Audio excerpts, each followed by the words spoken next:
Good morning mga viewers. Nagigisa ako ng bawang, sibuyas. Ito yung bawang.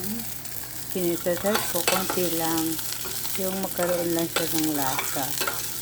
Tapos ang gagamitin kong corned beef, itong chunky corned beef kasi product of Brazil.